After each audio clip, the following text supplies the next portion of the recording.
सेवा में माननीय मुख्य न्यायाधीश महोदय, सुप्रीम कोर्ट, नई दिल्ली। विषय एक स्ट्रीट डॉग की फरियाद।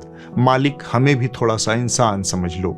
महोदय, मेरा नाम शेरू भाई है। उम्र यही कोई 4-5 साल के आसपास होगी।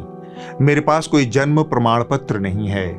पापा का तो पहले भी कोई अता पता नहीं था। हाँ, मम्मी की थोड़ी धुंधली सी याद है। खुद माँ भी उनकी शक्ल ढंग से नहीं देख पाई थी। मुझे माँ ने ही पाला है। वहीं जहाँ पहले प्रगति मैदान और अप्पू घर की बाउंड्री आपस में मिलती थी, वहीं हमारा आशियाना था। कुदरत की रहमत है, आज वहां पर सुप्रीम कोर्ट की नई वाली चमचमाती बिल्डिंग खड़ी हो गई है। ऊपर वाला आपको ऐसे ही बरकत दे। हमारा क्या था, हम वहां से खदेड़े गए तो सड़कों के किनारे आ गए। इन दिनों हम लोग प्रगति मैदान की बंद पड़ी टनल के भीतर रहते हैं। पानी भरने पर भागना पड़ता है। खैर, मैं माँ की बात कर रहा था। मटमैली बरसातों में वो अपने पंजों से मुझे ऐसे ढक लेती थी जैसे मैं कोई वीआईपी पिल्ला हूँ। आज मैं दिल्ली की गलियों, पार्कों और कभी कभार इंडिया गेट के कोनों में डरा सहमा बैठा रहता हूँ। मैं वही हूँ जो आपके आदेश के मुताबिक 8 हफ्तों में शेल्टर में भेज दिए जाएंगे। आपने तो सुना ही होगा, हम जैसे दिल्ली में 5 से 10 लाख तक हैं। सुनने में तो अच्छा लगता है सबको शेल्टर। मेरे सभी संगी साथियों, रिश्तेदारों, भाई बंधुओं के सिर पर छत होगी। यह कितना खूबसूरत समाजवादी सपना है। हर कुत्ते के सिर पर छत।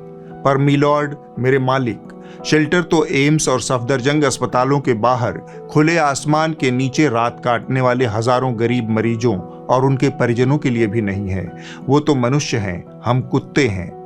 बरसात में मच्छरों के साथ वो लोग जमीन पर ऐसे सोते हैं जैसे कोई दुख भरी black and white film bar bar replay हो रही हो। अगर हमारे लिए इतने सारे शेल्टर अचानक से बन सकते हैं तो क्या उनमें थोड़ी सी जगह उन इंसानों को भी दी जा सकती है जिनके सिर पर छत नहीं है? जरा व्यवहार नगर की हकीकत गली में टहल लीजिए मिलॉर्ड। हम में से कई की नसबंदी और टीकाकरण पहले ही हो चुका है।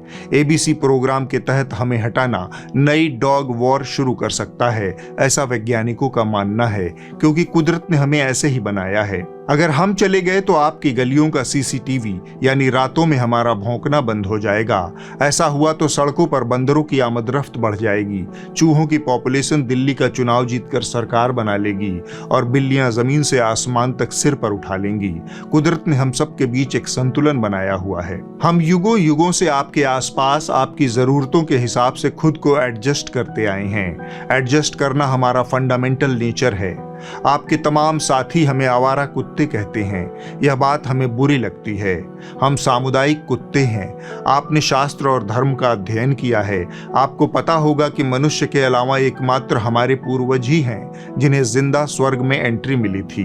धर्मराज युधिष्ठिर के साथ मेरे पुरखे सजीव सशरीर स्वर्ग पहुंचे थे। खैर, यह तो बहुत पुरानी बात है मिलॉर्ड। हम भी इस शहर का हिस्सा हैं, जैसे लाजपत नगर का गोलगप्पा वाला या चांदनी चौक का सीताराम हलवाई।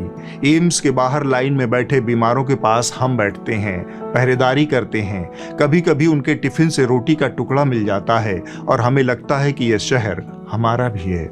मेरी छोटी सी इल्तिजा है आपसे, शेल्टर तभी बनाए जब वहां वाकई देखभाल हो, वो भीड़ भाड़ वाली जेल ना हो। उनके दरवाजे इंसानों के लिए भी खोल दीजिए, खासकर अस्पतालों के बाहर सोने वालों के लिए। एबीसी प्रोग्राम तेज चलाइए ताकि हम भी सुरक्षित रहें और आप भी। मालिक, हम डर रहे हैं, पर भरोसा है कि आपकी कलम में स्याही नहीं, थोड़ा सा दिल भी होगा। अगर हमें सच में शेल्टर भेजना है तो गेट पर इतना लिख दीजिए, वेलकम होम, ताकि लगे कि हम भी कहीं के हैं। आपका शेरू भाई, सुप्रीम कोर्ट के सामने प्रगति मैदान वाली टनल का शेड नंबर 3, नई दिल्ली 110001। पत्र समाप्त हुआ। कुत्तों की समस्या और उसके निराकरण को लेकर पूरा दिल्ली शहर 2 हिस्सों में बंट गया है। एक तरफ वो लोग हैं जो कुत्तों के संपूर्ण सफाई के समर्थक हैं। उन्हें लगता है कि कुत्ते इस शहर के अस्तित्व पर सबसे बड़ा खतरा बनकर मंडरा रहे हैं। दूसरी तरफ कुत्तों से प्यार करने वालों का तबका है। इसकी अपील है कि कुत्ते भी जीव हैं, उनके साथ इस तरह की ज्यादती नहीं होनी चाहिए।